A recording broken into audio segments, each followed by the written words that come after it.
नमस्कार दोस्तों, मेरे पास एक किताब है जिसका नाम है सीता से शुरू। नवनीता देवसेन की किताब है। अमर्त्य सेन की पहली पत्नी और इनका नाम भी गुरु रविंद्रनाथ टैगोर ने रखा था, हम सब जानते हैं। तो मैं इस किताब से आपके लिए कुछ पढ़ के सुनाना चाहती हूँ। इसमें कथाएं हैं, विमर्श हैं, स्त्री विमर्श, स्त्री की स्थिति को लेकर समाज में और उसके अधिकारों के लिए चिंतन और बहुत से पौराणिक संदर्भों की व्याख्या है। कहीं चिंतन लेख के संदर्भ में के शेप में है और कहीं कथा, कहीं बातों के संदर्भ में। बहुत कलात्मक एक कृति है और मैं इसका दूसरा हिस्सा आपको पढ़ के सुना रही हूँ। इसका शीर्षक है मातृयार्की अर्थात वंदे मातरम। दरअसल हम जिस दुनिया में रहते हैं वहाँ औरतों की दो किस्में होती हैं। एक किस्म की औरतें स्वभाव से मातृतांत्रिक होती हैं। ऐसी औरतों की जमात संख्या लघु ज़रूर है, मगर शक्ति में कतई लघु नहीं है। दूसरी किस्म की औरतें पितृतांत्रिक होती हैं, निरी अबला। इन्हीं की मेहरबानी से दुनिया के पुरुष शासित समाज में औरत इतनी बदहाल है। ये जो दूसरी किस्म की औरतें हैं, जो पितृतांत्रिक हैं, निरी अबला, इन्हीं की मेहरबानी से दुनिया के पुरुष शासित समाज में औरत इतनी बदहाल है। यहाँ एक टिप्पणी अपनी ओर से मैं कर रही हूँ, पाठ के साथ साथ मुझे टिप्पणी का हक है कि मैंने देखा है कि बहुत सी स्त्रियाँ जो मातृतांत्रिक हैं, उनका अपना गुट है और वो जो स्त्रियां उस गुट में नहीं हैं उसको बिल्कुल बाहर कर देती हैं। आप जानते होंगे कि राम मोहन राय की भाभी को जब तक वो पहुँचे, वो सबसे बड़े योद्धा थे सती प्रथा को बंद करने वाले, लेकिन जब तक वो पहुँचते पहुँचते तो उनकी सद्य विधवा हुई भाभी को उनकी सास ने जला दिया था, अर्थात राम मोहन राय की माँ ने। तो स्त्रियाँ स्त्रियों के साथ बहुत कुछ करती रही हैं और वो कर रही हैं। ये इसलिए कहना ज़रूरी है कि स्त्री शक्ति का अगर हम जागरण चाहते हैं तो वो करना होगा। अगर यह दुनिया पहली किस्म की लड़कियों से भरी पूरी होती तो यकीन माने विमेन लिब मूवमेंट यानी नारी मुक्ति आंदोलन की ज़रूरत ही नहीं पड़ती, क्योंकि इस किस्म की औरतें बचपन में अपने पिता को, जवानी में पति को और बुढ़ापे में बेटों को अनायास ही अपनी उंगलियों के इशारे पर नचाती रहती हैं और उन लोगों को अपने पैरों के अंगूठे तले रखती हैं। सिर्फ मर्द जात ही नहीं, बल्कि समूची मानव जाति और ससागरा वसुंधरा बिना किसी मत विरोध के एक स्वर में उनके अघोषित एक छत्र प्रभुत्व को कबूल करती है। ऐसी औरतें अपनी ज़िंदगी में सब कुछ अनायास ही अपने शासन के दायरे में कसे रखती हैं। वे दूसरी किसी ताकत या सहारे की परवाह नहीं करती। वे औरतें वधू वेश में, पैरों में पायल झंकारते हुए कोहबर में दाखिल होती हैं, लेकिन वहाँ से माथे पर ताज, हाथ में राजदंड धारण किए सिंहासनारूढ़ होती हैं और वहाँ के साम्राज्ञी के रूप में आविर्भूत होती हैं। इतिहास प्रसिद्ध रज़िया सुल्तान, झांसी की रानी लक्ष्मीबाई, रानी रासमणी या रानी भवानी या फिर मेरी गर्भधारिणी माताश्री, ये तमाम औरतें दूसरी बिरादरी की हैं।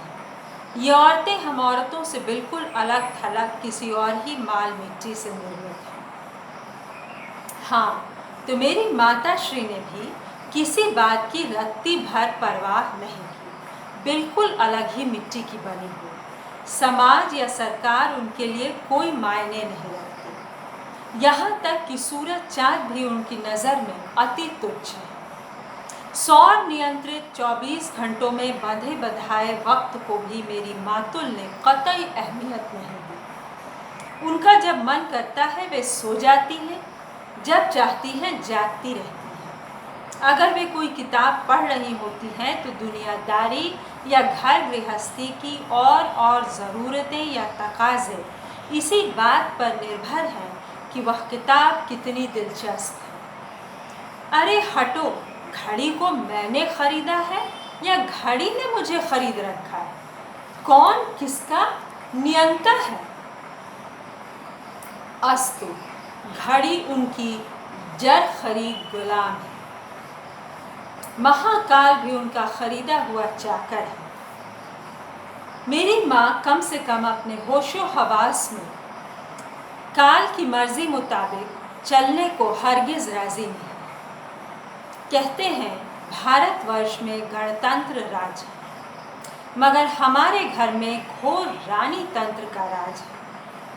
अरसा पहले इस परिवार में एक अदद राजा साहब भी मौजूद थे। जब तक वे जिंदा थे वे ही महारानी साहिबा की मुख्य प्रजा थे और गौण प्रजा थी मैं। अब राजा साहब नहीं रहे, लेकिन महारानी साहिबा का राज अब भी कायम है।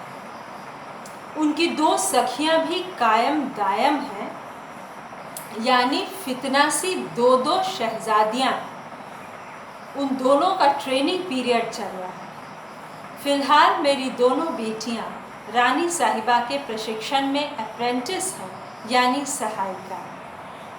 वे औरतें हाथ में राजदंड थामे इस भूधरा पर अवतरित हुई थीं, इसलिए इन्हें नेचुरल वंडर यानी कुदरती करिश्मा नाम देना बेहतर होगा। इन तीनों औरतों की कुल्लम कुल्ला प्रजा ले देकर एक मैं। सब शासिका हैं और ये प्रजा है। मुख्य प्रजा भी मैं ही हूँ और गौण भी। वैसे मैं ठहरी स्वभाव से ही प्रजा, जन्मजात प्रजा, खानदानी प्रभु भक्त स्वामी भक्त। तो ये दूसरे खंड का शुरुआती हिस्सा है, उसकी भूमिका है मातृयार्की, है ना, पेट्रियार्की का एक हिंदी अनुवाद है। समानांतर उसका एक कॉम्प्लीमेंट्री सप्लीमेंट्री नहीं, उसका एक मतलब जैसे पेट्रियार्की पुरुषों की, तो वैसे मेट्रियार्की का मातृयार्की अनुवाद है, लेकिन मेट्रियार्की का, लेकिन पेट्रियार्की से ही मेट्रियार्की भी बाद में बना। तो खैर, तो ये है। और इसके बाद मैं आपको पढ़वाऊँगी स्केच 1 और स्केच 2, और बहुत ही खूबसूरत छोटे छोटे संस्मरण उसमें हैं। आपको आशा है कि अच्छा लगेगा। सुनने के लिए धन्यवाद। लाइक और सब्सक्राइब करें। दोस्तों, एक बात मैं नवनीता जी के बारे में कहना चाहती हूँ कि हम सब इनको बहुत प्यार करते रहे हैं, और इनके निधन की खबर उस दिन आई जिस दिन शायद मैं भोपाल में थी और एक कार्यक्रम हो रहा था ये वनमाली सम्मान का, और उस वक्त जो एक काफ़ी चर्चित बंगाल की थिएटर डायरेक्टर उषा गांगुली जी हैं, उनके साथ मैं अपना सोफ़ा शेयर कर रही थी, और अभी उषा गांगुली जी भी गुजर गए।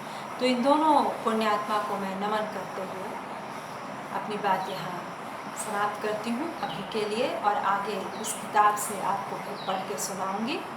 सीता से शुरू।